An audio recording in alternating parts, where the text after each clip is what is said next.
Imagine a world where silence is not emptiness, but clarity, where solitude isn't loneliness, but a form of protection. Imagine being so finely tuned to the chaos of the world that even casual conversation feels like a burden on the mind. Why is it that so many intelligent people, brilliant thinkers, inventors, artists, philosophers, prefer to be alone? Why does social life seem not like a source of pleasure, but a disturbance to their peace? And most importantly, what truth was Schopenhauer trying to convey when he insisted that solitude was not just a preference, but a necessity for a certain kind of mind? In today's video, we're going to explore this deeply provocative idea that social life for many intelligent individuals is not merely inconvenient, it's unbearable. We will walk through the mind of Arthur Schopenhauer and discover how his radical ideas help us understand the connection between intelligence, solitude, and inner freedom. And by the end, you'll discover the most powerful insight of all, one that could entirely change the way you perceive your own need for quiet space and depth. But before we go further, I invite you to subscribe to the channel, like this video, and share it with someone who values meaningful thought. Leave a comment below. Do you feel more energized, alone, or around others? Your answer might reveal more than you think. And trust me, the last part of this video holds the most shocking truth of all, one that very few ever realize. Let's begin. Arthur Schopenhauer, the 19th century German philosopher, was known not just for his sharp pessimism, but for his razor-cut insights into the nature of consciousness and society. To him, intelligence wasn't just about logic or memory, it was about perception, an acute, sometimes painful awareness of reality. The more aware a person becomes, the more they begin to see what most people miss or ignore. They begin to see the shallow foundations of small talk, the ego games behind friendly gestures, the unconscious cruelty hidden beneath social expectations. And this awareness, although a gift, becomes a kind of nightmare. Schopenhauer once described, "The most unintelligent a man is, the less mysterious existence appears to him." Think about that for a moment. What he means is this: the more deeply you think, the more questions you ask, and the more questions you ask, the less satisfied you become with easy answers or superficial interactions. For highly intelligent individuals, daily social exchanges, chit-chat, gossip, rituals of politeness can feel like a waste of mental energy. Not because they see themselves as superior, but because they crave truth, depth, and authenticity. Here's a question worth asking yourself. When was the last time you were in a group and felt truly seen or heard? If you are someone with a deep mind, you probably know the strange feeling of being surrounded by people, yet mentally elsewhere, drifting in thought, disengaged from the noise. Schopenhauer argued that for such minds, solitude is not isolation, it's restoration. He wrote, "A man can be himself only so long as he is alone, and if he does not like solitude, he will not like freedom." This is not about arrogance, it's about protecting the quality of your thoughts. For Schopenhauer and for many thinkers after him, the mind is like a delicate instrument. It plays beautifully in silence, but gets drowned in noise. Intelligent individuals often experience the world with greater sensitivity, not just emotionally, but intellectually. They detect contradictions, insincerity, manipulation, and it exhausts them. The social world, with its performance and posturing, becomes a stage where they do not wish to act. Even in gatherings, such people often retreat inward. They may smile, participate, but inside, they're observing patterns, predicting reactions, or simply waiting for the moment they can be alone again. This is not misanthropy. It's simply a disalignment between the profundity they inhale and the superficiality they experience. And this leads us to a crucial point. Society, as it stands, often favors the loud, not the wise. It rewards conformity over originality and distraction over contemplation. Social life in its common form isn't designed for the deep thinker. It demands energy without depth, presence without sincerity, and performance without purpose. Schopenhauer recognized that being around people meant absorbing their emotions, expectations, and noise. For an intelligent person, this can feel like carrying weights, not your own. The solitude they seek isn't about escaping others, it's about returning to themselves. He wasn't alone in this view. Carl Jung, the great psychologist, once noted that the more introspective a person is, the more likely they are to withdraw from what he called the collective noise. To Jung, as to Schopenhauer, inner life held far more meaning than outer performance. Let me ask you something. How many times have you said yes to a social event only to regret it midway through? Not because the people were bad, but because your mind was yearning for quiet, books, ideas, music, reflection. That isn't weakness, that's awareness. Schopenhauer warned that constant socializing dilutes the self. He believed that excessive company pulls us away from our essence, filling us with the distractions of others' thoughts, opinions, and desires. To live authentically, he believed, one had to cultivate what he called voluntary solitude. Not loneliness forced by rejection, but solitude chosen for its richness. Still, in a world that often equates being social with being healthy, this idea may sound radical. What is it? Modern research continues to back up what Schopenhauer intuited centuries ago. Studies in psychology suggest that highly intelligent individuals often report lower life satisfaction when their social needs are forced to match the average. They thrive not in constant connection, but in selective depth. So when people say, "You're too quiet, you're always alone," or "You should socialize more," perhaps the real question is, what kind of connection are they offering? And does it nourish or drain you? In the next section, we'll dive even deeper into how this preference for solitude is not a defect, but a sign of a highly attuned mind. We'll explore what kinds of environments intelligent people naturally seek, and the surprising truth Schopenhauer reveals about the danger of shallow relationships. And remember, the final insight, the one that will truly shift your view of intelligence and isolation, is yet to come. An opportunity for self-inquiry, for creation, for truth. And sometimes that's more nourishing than empty company. So the question becomes, is your solitude a sign of sadness or sovereignty? When you choose to be alone, not out of rejection, but alignment, you're practicing a form of philosophical integrity. You're saying, I value my mind. I value my peace. I value depth over distraction. Perhaps, like Schopenhauer, you've come to realize that true companionship is rare, and that, until it's found, your own company will do just fine. In the next section, we'll explore the paradox of the intelligent mind, that while it often avoids social life, it also carries a deep yearning for connection, but of a very specific kind. We'll examine how this yearning shapes creativity, emotional intelligence, and even spiritual insight.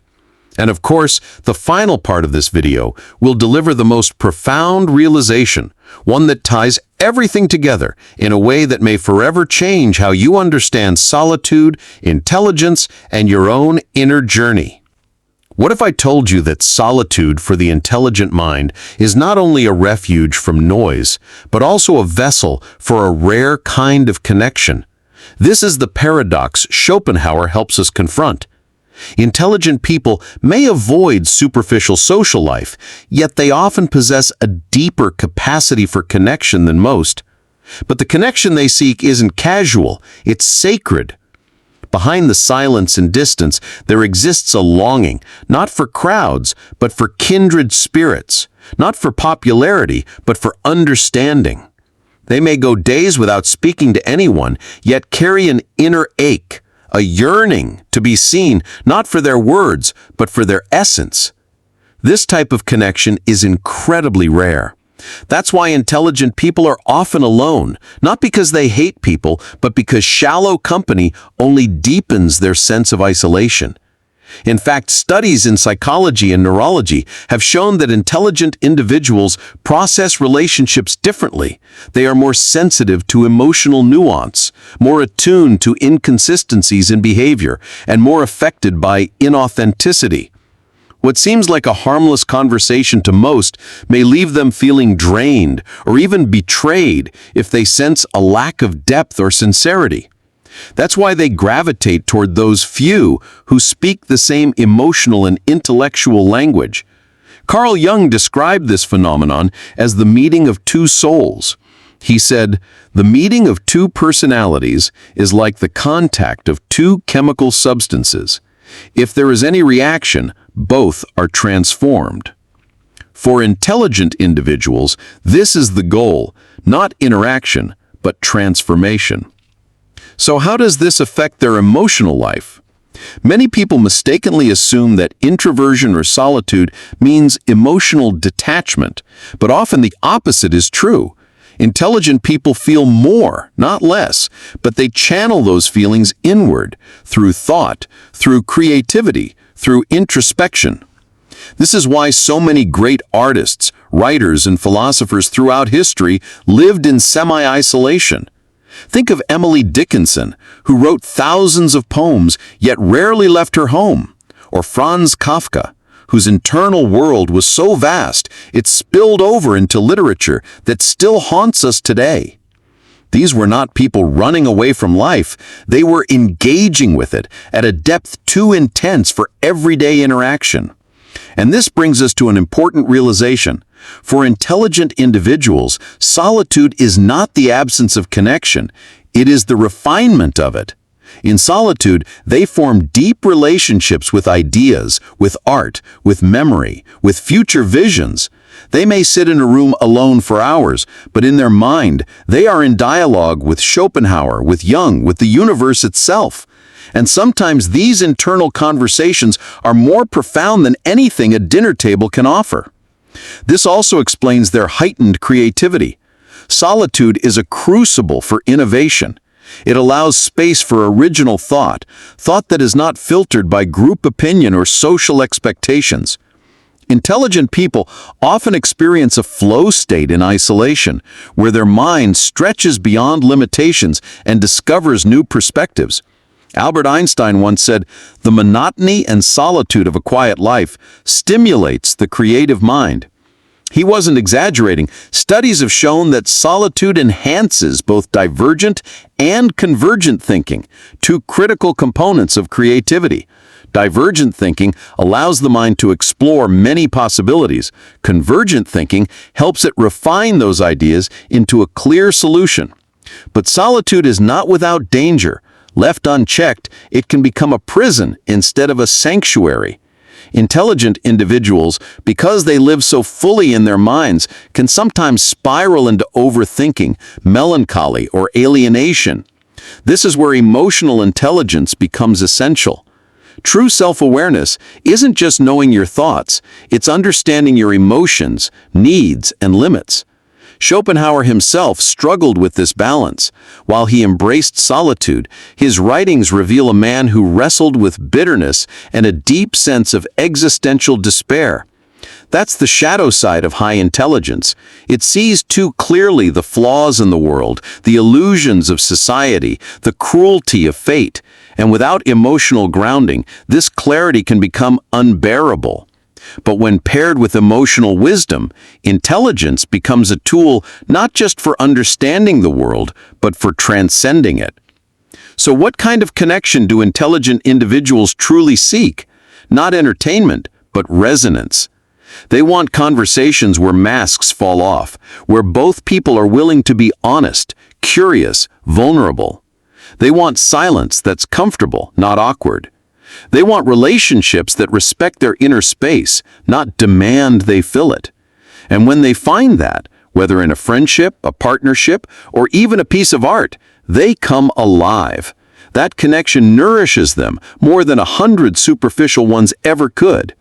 That's why many intelligent people report feeling most connected not at parties, but while reading a book that puts their own unspoken thoughts into words, or walking in nature and feeling the universe speak without sound, or creating something, a poem, a melody, a theory that finally expresses what's been buried inside them for years.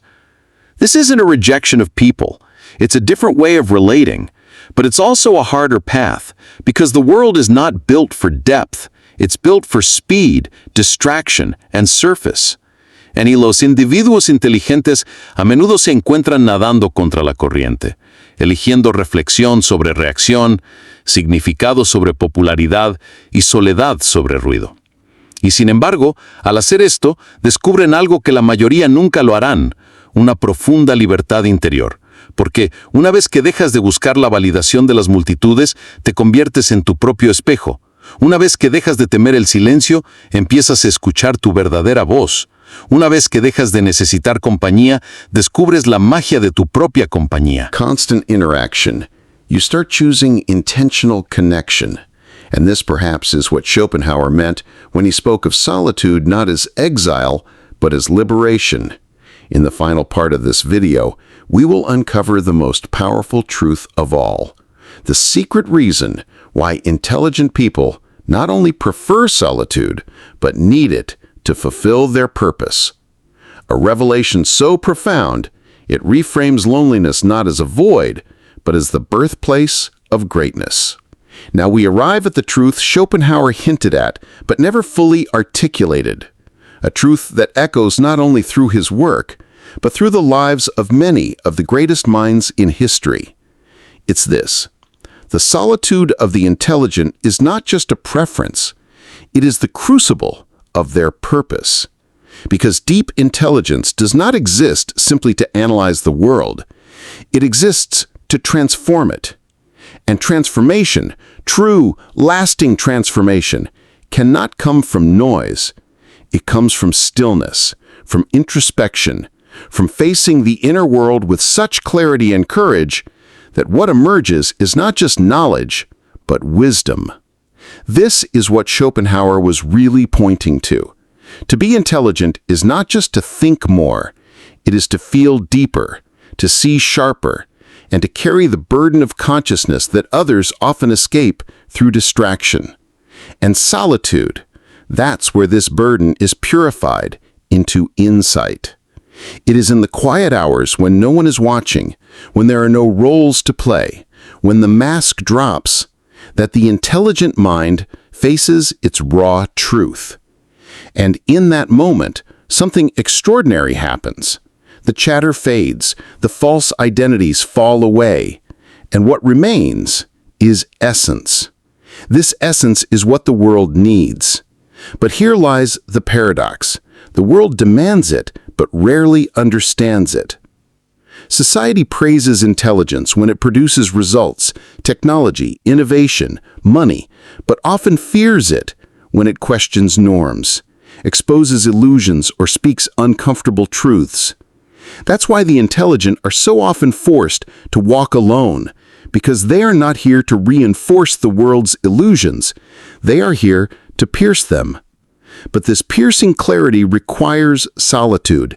It requires space to think without manipulation, to feel without interruption, to imagine without ridicule. It's in that sacred space that new ideas are born, ideas that shake foundations, break cycles, and reveal new paths. Let's not forget that most of the people who changed the course of history were solitary in nature. Jesus went into the desert. Buddha meditated under the Bodhi tree. Newton secluded himself during the plague. Kafka wrote in the silent hours of the night. Beethoven, going deaf, composed his greatest works in total isolation. They were alone, but they were not empty. They were becoming, and that is the final truth. For the intelligent person, solitude is not the end of the road. It is the beginning of creation, a laboratory for ideas, un templo para la verdad, un santuario donde el alma comienza a hablar en su voz real. Schopenhauer once said, It is difficult to find happiness within oneself, but it is impossible to find it anywhere else.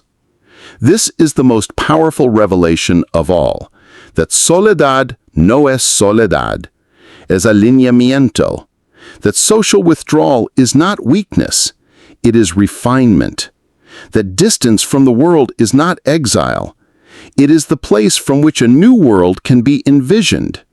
But this journey isn't easy. It takes courage to turn down invitations that don't align with your soul.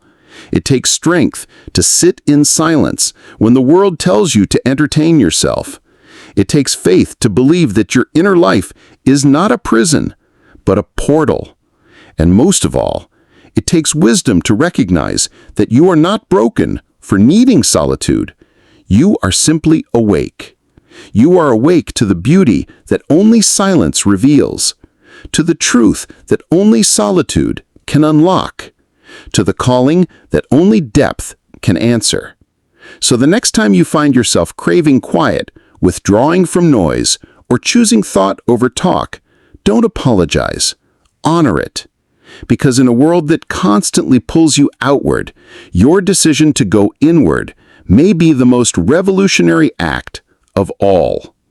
And now, I ask you, what does solitude mean to you? Have you experienced moments where your deepest insights, your most creative breakthroughs, your truest self emerged not in a crowd, but in a quiet moment alone? Share it in the comments.